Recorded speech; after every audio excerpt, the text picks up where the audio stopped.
दासी, आम्ही दत्तक घेण्याचा मनोदय जाहीर करताच कितीतरी मुलं येऊन गेली, पण मनाला भावलंच नाही कोणी. कधी तो भाग्याचा दिवस येणारे देव जाणे. धनी काय सांगावं, तो दिवस आजचाच असेल. आपला गुराखी हरी आपल्या मुलाला घेऊन आलाय, त्याला पाहून घ्या. हरी तो गुराखी? अगं भल्या भल्या घरची मुलं आली, पण त्यांचा काही पाड लागला नाही तर या मुलाचं काय होणार? बरं ठीक आहे. धनी, हा माझा मुलगा गौतम. वा, छान, नाव छान आहे, पण ह्याचे गुण पडताळून पाहायला पाहिजेत नाही का? हो. काय रे बाळ, तुला काय आवडतं? कोट्या खेळायला आवडतात. हा गुणाचा आहे माझा पोरग. पण काय रे, तू मला तुझा बा समजणार का? हो, तुम्ही मला आपलं म्हणालात तर बाबांचं प्रेम दिलं तर मी मागे कशाला राहीन. वा ये, हे बघ, आजपासून तू आमचा मुलगा आहेस. हा, मी तुला लाडा कोडात वाढवेन, कसली दादात पडू देणार नाही. हा, गौतम नाव छान आहे नाही? शाबास, आज तो खरा भाग्याचा दिवस उजाडला बाबा तुझ्या म्हणण्याप्रमाणे. हा, ये इकडे इकडे इकडे बस, इथे इथे बस.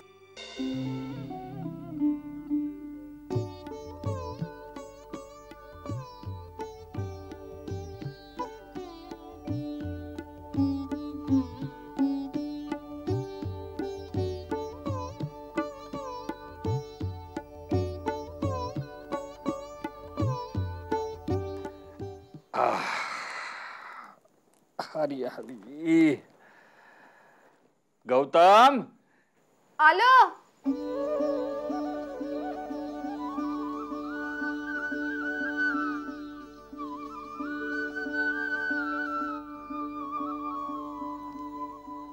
काय बाबासाहेब? एक आनंदाची बातमी आहे, तुझ्या लग्नासंबंधीची आहे. पण एवढी घाई काय आहे?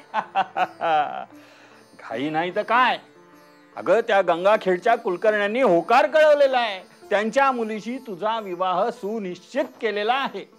हा, म्हणजे हे कधी ना कधी तरी होणार होतच.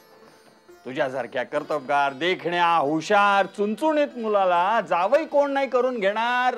हा आता मात्र लवकरात लवकर तयारीला लागलं पाहिजे. माझ्या एकुलते एक मुलाचं लग्न आहे, अख्ख्या गावाच्या लक्षात राहील असा जोरात धूमधाम करणार मी, जोरात सोहळा करणार. चला चला चला, कामाला लागा, उभे काय राहताय, लवकर लवकर.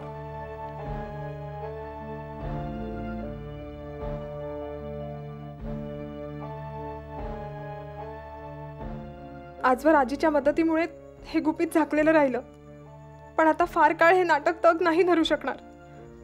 विवाहाच्या वेळी ते उघडकीला येणारच. काय करावं? सांगावं का बाबासाहेबांना? नको, पण त्यांना हा धक्का सहन झाला नाही तर? विश्वासघाताच्या दुःखानं ते खचून गेले तर? इकडे आड तिकडे विहीर, काय करावं, कुणाला सांगावं? आज आजोबांची खूप आठवण येते. ते असते तर कदाचित मला मदत करू शकले असते. चला आता मुलीच्या आईने मुलाचे पाय धुवून घ्या.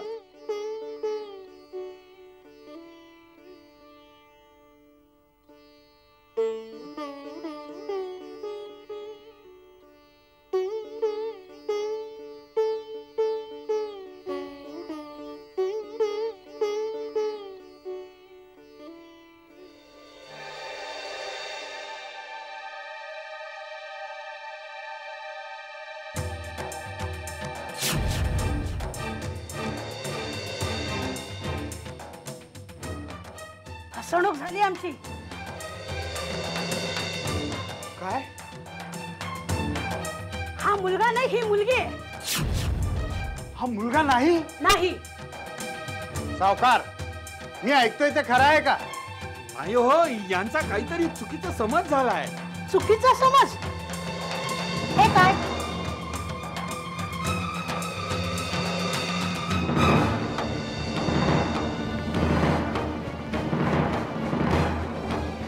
तुम्हाला काय वाटलं?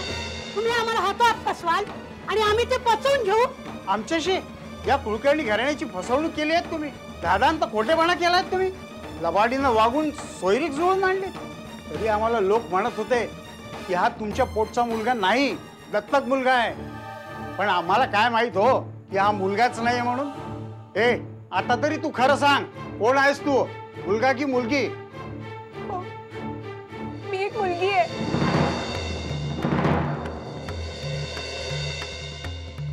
या मुलीला कठोर शिक्षा व्हायलाच हवी. हिनं आमचीच नव्हे तर या लोकांची फसवणूक केलेली आहे. मुलगी असून मुलगा म्हणून यांच्याकडे साळसुरासारखी राहिली. पैशासाठीच पाप केला असणार हिनं. हिला जिवंत राहण्याचा अधिकारच नाही. सरपंच, हिला देहांत शासन झालंच पाहिजे. शिपाई, या मुलीला आता या क्षणी जंगलात घेऊन जा आणि देहांत शासन द्या. बाबा, बाबा माझं ऐका. बाबा, बाबा ऐका ना.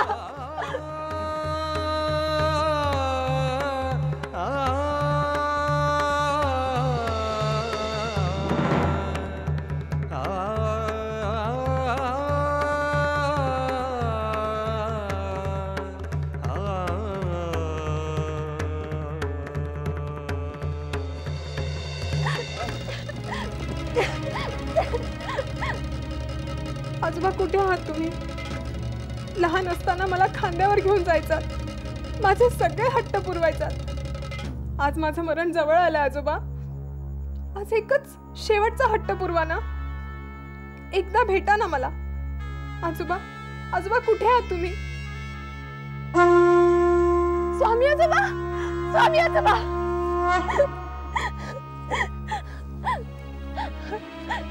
आजोबा. बोल बाळ, काय झालं? मला आता जायला हवं. माझी वेळ आली.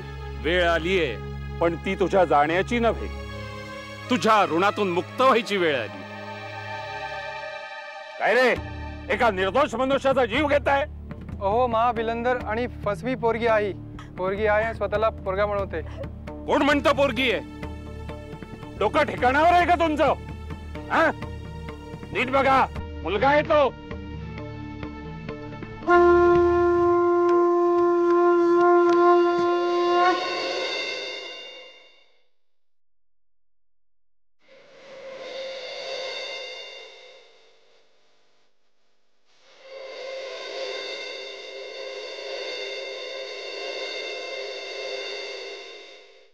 स्वामी आजोबा.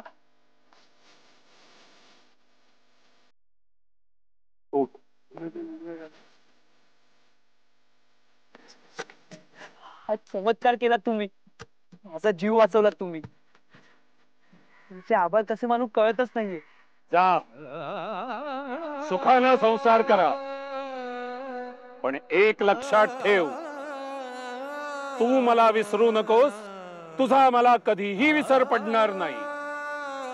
स्वामी आजोबा, या जीवात जीव असेपर्यंत नित्य नियमाने तुमचं स्मरण करीन.